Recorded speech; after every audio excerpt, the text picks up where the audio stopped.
Assalamualaikum warahmatullahi wabarakatuh. Sebagai manusia normal, kita setiap hari melakukan aktivitas berbicara dan mendengarkan orang lain yang berbicara. Sejak dari bangun tidur, sudah ratusan kata yang terucap. Lalu berangkat ke kantor, menemui partner kerja dan sebagainya. Hingga kembali ke rumah, berapa ribu kata-kata yang terucap dan didengarkan oleh kita.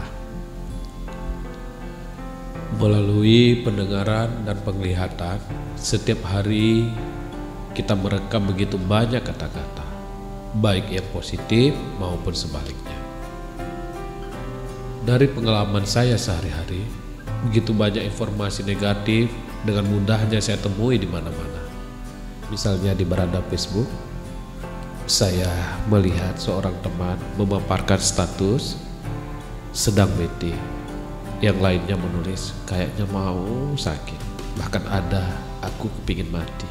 Lainnya menulis Senin yang membosankan dan melelahkan. Lainnya menulis betapa benci aku dengannya.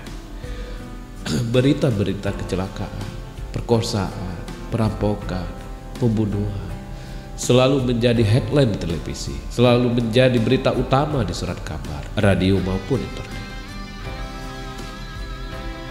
Channel televisi berlomba menyajikan sinetron dan film penyiksaan, kekerasan, gaya hidup penuh pemborosan, dan lain-lainnya.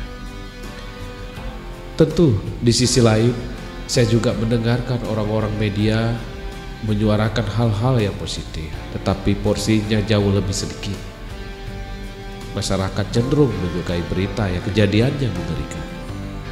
Bayangkan apa yang akan terjadi bila suatu tempat dijadikan tempat pembuangan sampah secara terus-menerus setiap harinya.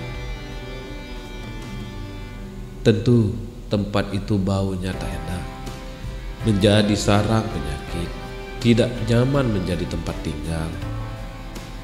Begitu juga apa jadinya kalau pikiran kita dipenuhi dengan sampah-sampah, informasi yang menggunung sepanjang hidup.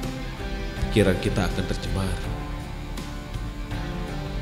Jika hal ini dibiarkan, akan terbentuk mental yang negatif, pesimis, tak punya arah dan masa depan. Ini baru dari apa yang kita dengar, belum dari ucapan yang keluar dari mulut kita sendiri. Setiap hari, tanpa sadar, mungkin kita pernah berpikir lalu mengucapkan kata-kata seperti ini.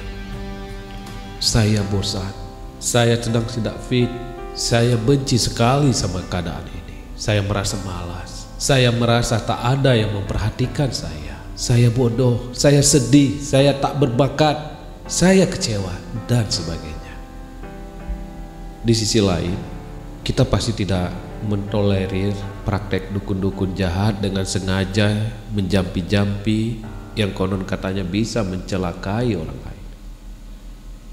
Tetapi sebenarnya kata-kata buruk yang kita ucapkan setiap hari tanpa sadar jauh lebih dahsyat dan lebih buruk akibatnya. Jampi-jampi dukun jahat mungkin bisa membuat kita sakit fisik, tetapi jampi dari kata-kata kita bisa membuat kita kehilangan jati diri yang sesungguhnya. Kawan-kawan sekalian, pikiran adalah pelopor, pikiran adalah pembentuk, dan kita adalah produk dari pikiran tersebut.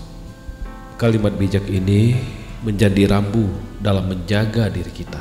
Ketika kita mulai akan berkata-kata dengan kalimat yang negatif, sadarilah itu berbahaya. Ubah itu semua. Saya percaya kita setiap hari berdoa dengan pengharapan-pengharapan yang positif sesuai dengan keyakinan kita masing-masing. Saya yakin kekuatan doa yang dilakukan dengan sungguh-sungguh akan membuat banyak keajaiban maupun mukjizat. Jika kita setiap hari bisa mengendalikan diri melalui ucapan, pikiran dengan memilih kata-kata yang positif dan tepat, sesungguhnya ini akan menjadi doa-doa kesuksesan bagi kita. Pilihan ada tangan kita.